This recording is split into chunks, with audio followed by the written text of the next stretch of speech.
Committee வேலையை பார்க்க சொன்னா அண்ணன் ஜல்லிக்கட்டு காலத்துல ஆலமரத்துல ஊஞ்சல் ஆடிக்கிட்டு இருக்காரு.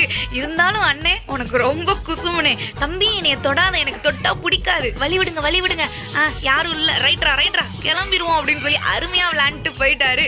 இவர் என்னங்க கட்டினவரை ஒரு ரவுண்டு போட வச்சுட்டாரு. வந்துட்டாயா நம்ம கரடி கருப்பட்டி வந்துட்டாயா அப்படின்னு சொல்லி கரடி கருப்பட்டி தம்பி பல்ட்டி அடிச்சுட்டே உள்ள வந்தாங்க.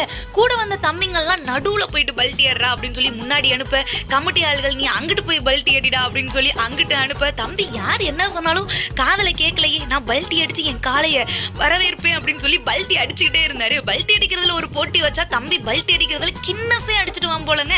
ஆனா சும்மா சொல்லக்கூடாதுங்க, தம்பி அப்படி உற்சாகப்படுத்தி அவரோட காலைய பல்ட்டி அடிச்சு கூப்பிட அவரோட காலை வாடிவாசல்ல இருந்து வரும். கட்டினவரை அவரும் ஒரு பல்ட்டி அடிக்க வச்சுட்டு உரிமையாளர்கள் கூட அப்படியே பந்தாவா படைபலத்தோட வந்துட்டு கிளம்பிடுவாரு.